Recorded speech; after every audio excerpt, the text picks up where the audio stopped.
Bayu adalah seorang pria yang hidup dalam kesulitan ekonomi. Ia bekerja serabutan, tapi gajinya tidak pernah cukup untuk memenuhi kebutuhan sehari-hari. Terdesak oleh hutang dan kebutuhan mendesak, Bayu mulai mencari cara untuk mendapatkan uang. Suatu malam, saat ia sedang berjalan melewati gang sempit di komplek perumahan, ia melihat jemuran pakaian di salah satu rumah yang tampak sepi. Di sana tergantung beberapa pakaian dalam wanita. Entah apa yang merasukinya, Bayu tergerak untuk mencuri beberapa potong pakaian itu. Awalnya ia hanya iseng, tapi kemudian terlintas ide untuk menjualnya secara online dengan harga tinggi. Tak disangka, barang curiannya laku keras. Banyak pelanggan misterius yang membeli tanpa banyak bertanya. Salah satu pembeli bahkan bersedia membayar lebih untuk pakaian dalam tertentu. Merasa bisnis ini menguntungkan, Bayu semakin beruntung. Setiap malam, ia kembali melakukan aksinya, mencuri pakaian dalam dari berbagai rumah dan menjualnya secara diam-diam. Hingga suatu hari, ia menerima pesanan dari seorang yang tidak dikenal. Pesanan itu berbunyi, "Jika Anda ingin uang lebih banyak, datanglah ke tempat ini. Barangmu akan dihargai lebih di sana." Pesan tersebut disertai dengan sebuah alamat misterius. Penasaran, Bayu mencoba mencari tahu tentang alamat itu, tapi tidak ada petunjuk yang jelas di peta. Rasa ingin tahunya semakin besar, apalagi pesan itu mengklaim bahwa barang-barang yang ia jual akan dihargai lebih tinggi. Tanpa menyadari bahaya yang mengintainya, Bayu memutuskan untuk mencari tahu lebih lanjut tentang tempat tersebut. Itulah awal mula ia tersesat ke dalam dunia yang tidak seharusnya ia masuki. Dunia di mana manusia dan makhluk gaib berdagang dalam kegelapan. Setelah menerima pesan misterius yang menjanjikan keuntungan besar, Bayu menjadi penasaran. Ia mencoba mencari alamat web yang tercantum dalam pesan, tetapi tidak ada lokasi di peta atau aplikasi penunjuk arah manapun. Namun, ia memperhatikan sesuatu yang aneh. Setiap kali ia bertanya pada orang-orang tentang alamat itu, mereka selalu menghindar atau tiba-tiba menjadi ketakutan. Semakin hari, Bayu merasa ada sesuatu yang menjelajah untuk mencari tempat tersebut. Hingga suatu malam, ia sedang berjalan pulang setelah menjual pakaian dalam curian. Saat ia sedang berjalan pulang setelah menjual pakaian dalam curian, ponselnya bergetar. Sebuah pesan baru muncul. "Datanglah tengah malam ke perempatan tua dekat kuburan. Jangan membawa siapapun. Kami akan menunggumu." Meski merinding, rasa serakahnya mengalahkan ketakutannya. Malam itu, dengan membawa beberapa pakaian dalam curian di atas tas, Bayu pergi ke lokasi yang disebutkan. Saat tiba di perempatan yang sunyi dan gelap, dia ragu. Namun, tiba-tiba udara di sekitarnya menjadi lebih dingin, dan angin berembus aneh. Lampu jalanan berkedip-kedip, lalu tiba-tiba padam. Saat Bayu mengusap matanya, pemandangan di sekelilingnya berubah. Apa yang tadinya hanya jalanan biasa, kini berubah menjadi sebuah pasar yang belum pernah ia lihat sebelumnya. Puluhan tenda dan kios berjejer, diterangi oleh lentera redup berwarna kebiruan. Para pedagang dan pembeli tampak samar-samar. Sebagian mengenakan pakaian kuno, dan beberapa di antaranya memiliki rupa yang tidak sepenuhnya manusia. Jantung Bayu berdebar kencang. Ia ingin berlari, tetapi kakinya terasa berat, seolah ada sesuatu yang menahannya. Kemudian, seorang pria tua dengan wajah pucat dan senyum dingin mendekatinya. "Kau datang juga," katanya dengan suara serak. "Apa yang kau bawa untuk dijual?" Bayu gemetar, tapi ia membuka tasnya dan menunjukkan pakaian dalam curian itu. Pria tua itu tersenyum lebar, lalu menoleh ke sekeliling. Tiba-tiba beberapa sosok mulai mendekat. Mata mereka berbinar penuh minat. "Di sini," kata pria itu, "barangmu akan dihargai." Tanpa sadar, Bayu telah melangkah ke dunia yang tak kasat mata, tempat manusia dan makhluk gaib melakukan transaksi. Ia belum menyadari bahwa sekali masuk ke pasar ini, ia mungkin tidak akan pernah bisa keluar dengan selamat. Bayu berdiri kaku di tengah pasar yang terasa begitu aneh dan menyeramkan. Udara dingin menusuk, namun para pembeli yang mengerumi lapaknya tampak begitu bersemangat. Mata mereka berkilat dalam redupnya cahaya lentera. Beberapa bahkan tampak tak sepenuhnya manusia. Ada yang memiliki kulit pucat seperti lilin, ada yang jari-jarinya lebih panjang dari seharusnya, dan ada yang mengenakan pakaian seperti dari zaman kuno. Pria tua yang pertama kali menegurnya tersenyum samar. "Tunjukkan daganganmu," katanya. Dengan tangan gemetar, Bayu mengeluarkan pakaian dalam yang ia curi dan meletakkannya di atas kain lubuh yang disediakan pria tua itu. Saat itu, suasana di sekelilingnya berubah. Para pembeli langsung berebut. Beberapa mengeluarkan koin emas kuno. Lainnya menawar dengan benda-benda aneh seperti gigi manusia, gulungan kertas yang berputar seperti hidup, dan botol berisi bayangan yang terus bergerak. Namun, di antara mereka ada satu sosok yang tidak langsung mendekat. Seorang wanita berpakaian hitam berdiri di kejauhan. Matanya tajam memperhatikan Bayu. Rambutnya panjang dan menutupi sebagian wajahnya, tetapi tepinya melengkung seperti sedang tersenyum samar. Saat pembeli lain saling berebut, wanita itu akhirnya melangkah maju. Suara di pasar seolah mereda saat ia datang, seolah kehadirannya membuat makhluk lain menahan diri. Ia menunjuk ke salah satu pakaian dalam yang Bayu bawa. "Aku ambil yang ini," katanya pelan. Suaranya datar tapi menusuk. Tanpa bertanya harga, ia meletakkan sesuatu di depan Bayu. Bukan uang, bukan emas, melainkan sebuah kunci tua berkarat. Bayu mengerutkan kening. "Apa ini?" tanyanya merasa tidak nyaman. Wanita itu hanya tersenyum. "Bayaran yang setimpal. Simpan baik-baik, kau akan membutuhkannya." Sebelum Bayu bisa menolak, wanita itu mengambil barang yang ia pilih dan berjalan pergi, menghilang di antara bayangan pasar. Bayu menatap kunci di tangannya dengan perasaan tidak enak, tapi dia mengabaikannya.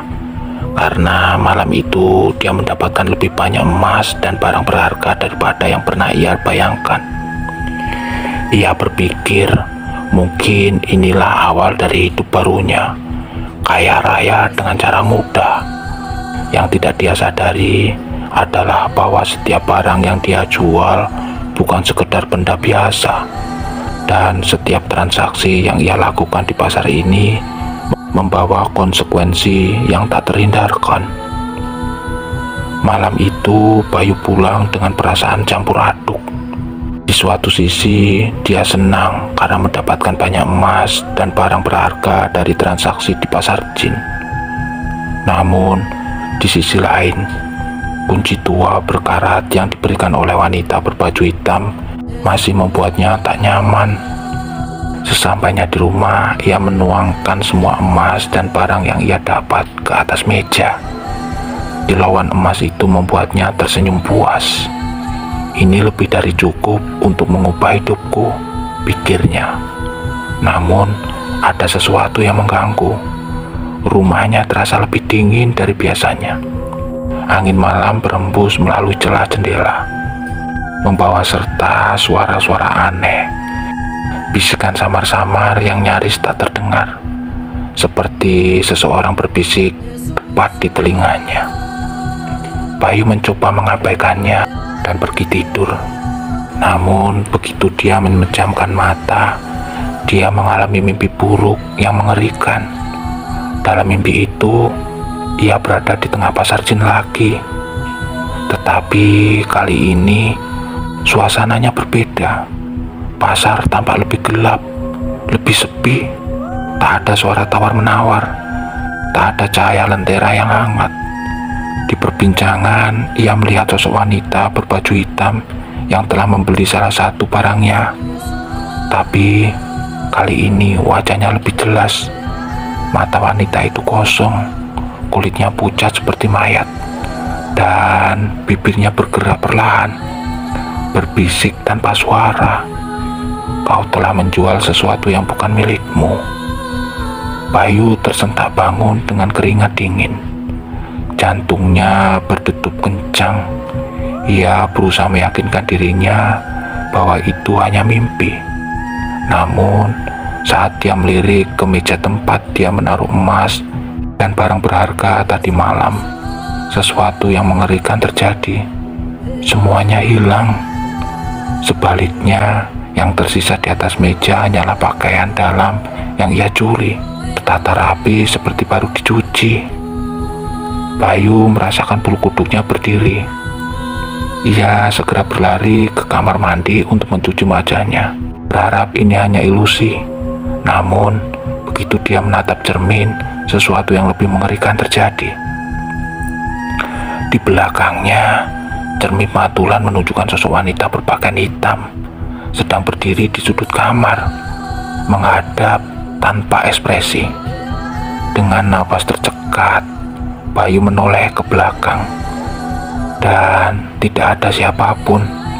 Tapi saat ia kembali melihat cermin, sosok itu masih ada, lebih dekat dari sebelumnya. Dan tiba-tiba suara bisikan memenuhi ruangan. Kau tidak bisa lari. Bayu memekik, tapi suaranya seolah tertelan oleh kegelapan yang mulai mengelilingi sekelilingnya. Ia baru menyadari satu hal. Ini bukan sekedar bisnis gelap, ini adalah kutukan. Bayu terengah-engah, matanya menatap cermin dengan ketakutan. Sosok wanita berbaju hitam yang tadi hanya terlihat dalam pantulan kini semakin dekat. Wajahnya pucat, matanya kosong, tetapi sekelilingnya mengerikan. Bayu berlari keluar dari kamar mandi, tetapi suara langkah di belakangnya mengikuti. Ia meraih ponselnya, mencoba menelpon siapapun, tapi panggilannya hanya menampilkan gangguan statistik. Semua lampu di rumahnya berkedip-kedip. Udara menjadi semakin dingin, dan suara bisikan bergema di seluruh ruangan. Kau menjual sesuatu yang bukan milikmu. Bayu mulai menyadari bahwa ini ada peraturan dengan pakaian dalam yang ia curi dan jual di pasar jin. Ia teringat pesan wanita itu saat menyerahkan kunci tua padanya. Simpan baik-baik, kau akan membutuhkannya. Dengan tangan gemetar, Bayu merogoh saku celananya dan mengeluarkan kunci itu. Begitu kunci menyentuh telapak tangan, ruangan mendadak sunyi. Suara bisikan menghilang. Bayu menatap kunci itu dengan napas terburu. Tanpa berpikir panjang, ia keluar dari rumah dan berlari menuju tempat pasar jin pertama kali muncul. Meski tengah malam, dia tidak peduli. Ia tahu harus mengembalikan barang yang ia jual atau menemukan wanita berbaju hitam itu. Namun saat ia tiba di perempatan tepat tua itu, ia memasuki pasar jin sebelumnya. Ia temukan hanyalah lahan kosong yang gelap dan sepi. Tidak ada kios, tidak ada lentera, dan tidak ada tanda-tanda kehidupan. Pasarnya telah menghilang. Bayu mulai panik. Ia berteriak memanggil siapapun yang ada di sana, tetapi hanya Gema suaranya sendiri yang kembali ke sana. Ia menjatuhkan diri ke tanah, putus asa. Tidak, aku harus keluar dari sini. Tiba-tiba dari kejauhan ia melihat seseorang berjalan ke arahnya. Dia mengenali sosok itu, wanita berkemeja hitam. Tapi kali ini wajahnya lebih jelas. Kulitnya yang dulu pucat kini tampak membusuk, dan matanya yang kosong kini dihadapkan dengan kebencian yang mendalam. Wanita itu berbicara. Suaranya seperti bergema dari tempat yang jauh. Kau telah mengambil sesuatu dariku, dan sekarang kau harus membayarnya. Bayu mencoba berlari, tetapi tubuhnya terasa berat. Tangannya gemetar. Kunci tua itu kini bersinar redup. Ia ingin melemparnya, tapi tangannya tidak bisa bergerak. Perlahan kabut tebal mulai muncul, merusak tubuh Bayu. Ia merasa seperti ditarik ke dalam kegelapan. Ceritanya menggema di udara malam, tapi tidak ada yang bisa mendengarnya. Keesokan harinya, rumah Bayu ditemukan dalam keadaan kosong.